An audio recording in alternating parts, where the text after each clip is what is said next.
ஸ்ரீ குருப்பியோ நமக. பெரிவாச்சரணம். ஹரஹர சங்கர, ஜெய ஜெய சங்கர. 21ஆம் தேதி வரலட்சுமி விரதம். எல்லாரும் நல்லா சிறப்பாக கொண்டாடணும். ஒரு என்னெல்லாம் வேணுமோ அதெல்லாத்தையும் தயார் பண்ணி வச்சுட்டு ஒரு ப்ரீ பிளான்டாக பண்ணிட்டோம் அப்படின்னா எல்லா ஃபெஸ்டிவலுமே ஒரு சந்தோஷமாக நம்ம செலிப்ரேட் பண்ண முடியும், பண்ணலாம். இன்னைக்கு எடுத்துட்டு இருக்கிற டாபிக் வந்து சௌந்தரிய லகரியிலிருந்து தான். ஈசனுக்கு உயிரூட்டும் மருந்து அம்பாள், 6வது பகுதி, பேஜ் நம்பர் 994 1004 வரணும். ஆக்சுவலி இது தாட்டங்க மகிமா அப்படின்னு சொல்லிட்டு ஒரு பார்ட் பார்த்துருக்கோம் நம்ம. இதில் வந்து இன்னொரு பார்ட்டாக டிஸ்கஸ் பண்ணுறா பெரியவா. இந்த வரலட்சுமி நோன்பு, இன்னைக்கு ஆடிப்பூரம், நேற்றுக்கு ஆடிப்பூரம் நடந்தது. ஸோ எல்லாத்துக்குமா சேர்த்து இந்த டாபிக் நான் வசதியாக இருக்கும்னு சொல்லி எடுத்துருக்கேன். ஸ்லோகம் 28 சௌந்தரிய லகரி. சுதாமப்யாஸ்வாத்ய பிரதிபய ஜரா மிருத்யு ஹரிணீம் பிபந்தந்தே விஸ்வே விதிஷதமகாத்யா திவிஷதஹ கராலம் யச்வேலம் கபலிதவதः காலகலனா ந சம்போ தன்மூலம் தவ ஜனனி தாட்டங்க மகிமா அப்படின்னு வருது. என்ன அப்படின்னா வேர்ட் பை வேர்டு மீனிங் பார்க்கலாம். வேர்டு பைனா ஒரு ஃப்ரேஸா. விஸ்வே விதி சத மகாத்மியா, பிரம்மா, இந்திரன் மற்றும் தேவர்கள் எல்லாருமா சேர்ந்துட்டு பிரதிபய ஜரா மிருத்யு ஹரிணி, முதுமை, மரணம் இதெல்லாம் தடுக்கக்கூடிய சுதாம் அமிர்தத்தை ஆஸ்வத்யபி குடித்தார்கள். விபத்யந்தே பிரளய காலத்தில் நாசம் அடைகிறார்கள். கராலம் அதி உக்ரமான, க்ஷ்வேலம் ஆலகால விஷம், கபலித வத அதை சாப்பிட்ட, சம்போ சிவனுக்கு, காலகலனா நாசமானது, அதாவது மிருத்யுவானது, ந அஸ்தி வராது. எதனால? தவ ஜனனி தாட்டங்க மகிமா, உன்னுடைய தாட்டங்க மகிமானால அப்படின்னு இதனுடைய ஒரு ஸ்லோகம் வருது, மீனிங்காக வருது. அதாவது அம்பாளும் ஈஸ்வரனும் சிவ சிவா அப்படின்னு இருக்கா. அதான் சொல்லுவா, சிவசிவான்னு இரேன்பா அப்படின்பா. அதாவது இடபாகத்தை அம்பாளுக்கு கொடுத்து சிவ சிவா அப்படின்னு இருக்கார் பரமேஸ்வரன். அப்போ என்ன அப்படின்னா, இந்த ஒரு குழந்தை நம்ம பாட்டில் வந்து ஒரு விஷமம் பண்ணிட்டுன்னா அப்பா திட்டினான்னு வச்சுக்கோங்களேன், அம்மா வந்து கூல் டவுன் பண்ணுவா.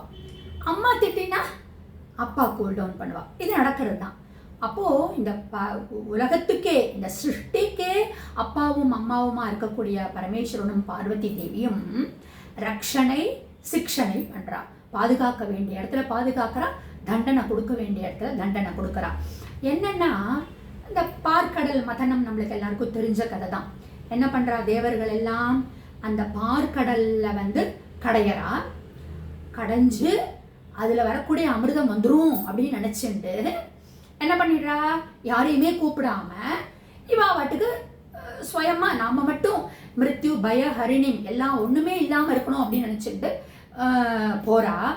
ஆனால் சமுத்திர மதனம் பண்ணினா என்ன முதல்ல வந்தது? ஆலகால விஷம் வந்தது. அப்போ ஓடி அபயம் அபயம் அபயம் அப்படின்னு ஈஸ்வரன் கிட்டக்க போறான். அமிர்தம் வரப்போறதுங்கிற போச்சு கூப்பிடல, விஷம் வந்துடுத்துன்னு உடனே அபயம் அபயம்னு போனான். ஆனா தண்டிக்கலையாம். என்ன? அந்த ஆலகால விஷத்தை அவர் இது மாதிரி எடுத்துனுட்டார், அப்படியே உருண்டை மாதிரி எடுத்துனுட்டார், சாப்பிட்டுட்டார். அப்போது என்ன அப்படின்னா, பெரியவா வந்து இந்த இடத்துல சொல்கிற போச்சே, அந்த கருணை உள்ளமாக இடபாகத்தில் அம்பாள் உட்காண்டிருக்கிறதுனால தான் இந்த மாதிரி தப்பு செஞ்சுட்டு நீங்களாம் இந்த மாதிரி பண்ணிட்டீங்களே, போ நான் வரமாட்டேன், போ இப்போ மட்டும் வரீங்களே அப்படின்னு விடலை. இப்போ இதை ரொம்ப அவசியம்னு நினச்சிட்டு அதை வந்து ஆலகாலத்தை விஷத்தை தன்னுடைய இதுக்குள்ளே தொண்டைக்குள்ளே போட்டுக்கிற, அந்த ரக்ஷணம் பண்ணணும், ப்ரொடெக்ட் பண்ணணும் அப்படிங்கிற. இதே வந்து பார்த்தேன்னா தக்ஷனுடைய மகளா அம்பாள் பிறந்தபோது தக்ஷனுக்கு சிவனை கண்டா பிடிக்கிறதில்ல, மாப்பிள்ளைக்கு வந்து மரியாதை செய்யறதில்ல, அதெல்லாம் நம்மளுக்கு தெரியும். அப்போ இந்த தக்ஷ புத்திரியா வந்தபோது கோபம் வந்து தன்னுடைய சரீரத்தையே தியாகம் பண்ணிடுறா அம்பாள். அப்போ இந்த தேவர்கள்லாம் என்ன பண்றா, பேசாம தான் வாட்ச் பண்ணிட்டு இருந்தா, ஒண்ணுமே பண்ணல, சைலண்டா வாட்ச் பண்ணிட்டு இருந்தா.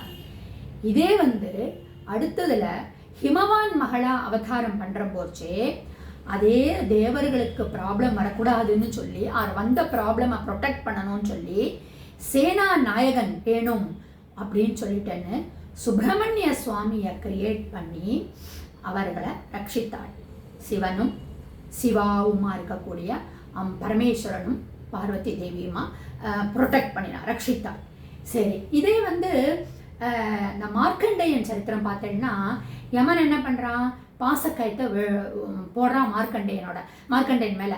அந்த மார்க்கண்டேயன் மேலே போடுற போச்சு அதனோட சிவனையும் சேர்த்து பாசத்தை போடுறான். அப்போது பாசம் வீசிய போது என் சுவாமி யமனுடைய பாசத்தை கட்டுப்படுத்துறானா அப்படின்னு யமனை சிக்ஷித்தாள் அம்பாள்.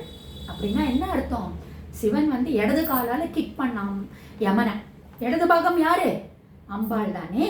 ஸோ அப்படி சிக்ஷித்தா, ப்ரொடெக்ட் பண்ணுற போச்சு ப்ரொடெக்ட் பண்ணுறா, சிக்ஷனை பண்ணுற போச்சு சிக்ஷனை பண்ணுறா. இதே காமனுடைய கதையை பார்த்தோம்னா, பரமசிவன் கோபப்பட்டு தன்னுடைய நெற்றிக்கண்ணால காமனை வந்து மன்மதனை வந்து பஸ்மம் பண்ணிடுறார். அப்போ இவ என்ன பண்றா, பார்வதி அம்பாள் என்ன பண்றா, சிச்சோ நம்மளுடைய இவர் இப்படி பண்ணிட்டாரே அப்படின்னு சொல்லிட்டுன்னு என்ன பண்றா, அவள் மட்டுமே ஒரு ஃபுல் எனர்ஜி கொடுத்து அந்த மன்மதனுக்கு லைஃப் கொடுத்து அவனை ரட்சிக்கிறான் அவளுடைய பவர்ல. அப்போ இந்த இடத்துல பார்த்தோம்னா, இந்த ஸ்லோகத்தில் பார்த்தோம்னா பகவத்பாதால் ஆதிசங்கரர் சொல்றார், அந்த விஷத்தை வந்து அப்படி எடுத்துக்கிறார் இல்லையா, உட்கொள்றாரு இல்லையா. அப்போ அவரை வந்து தேவர்களை காப்பாற்றணும்னு போனாரு. அப்போ அம்பாள் என்ன பண்றா, அச்சோ என்னுடைய பத்திக்கு இந்த மாதிரி இது ஆயிடக்கூடாதே அப்படின்னு சொல்லிட்டுன்னு வயிற்றுக்குள்ள போகாம அவரோட கழுத்தை வந்து அப்படி சாஃப்டா பிடிச்சி அந்த கண்டத்திலேயே அந்த ஆலக்கால விஷத்தை நிறுத்திட்டா. இந்த விஷம் வந்து கழுத்துல இருந்ததுனால மட்டும் வேலை பார்க்காம இருக்குமான்னு, அது கொஞ்சம் துளி போயிருக்கும்ல அதனுடைய, ஏன்னா சொல்லுவா இல்லையா, அந்த ஆலக்கால விஷம் இல்லையா அது, அதனுடைய நெடி வந்து அப்படி இருக்குமா, பொசுக்கிடுமா. இந்த வேல்கனோஸ் கிட்டக்கெல்லாம் போனா அது கிட்டக்க போகக்கூடாதுன்னு சொல்றோம் இல்லையா, அது நெடி அதோடைய இது பட்டாலே பஸ்மம் ஆயிடுவோம். அந்த மாதிரி அது பஸ்மமாகக்கூடியது. ஆனா அது துளி போயிருக்குமே, என்ன ஆயிருக்கும் சிவனுக்கு, எப்படி ப்ரொடெக்ட் பண்ண அம்பாள். நாளை தொடர்ச்சியா பார்க்கலாமா?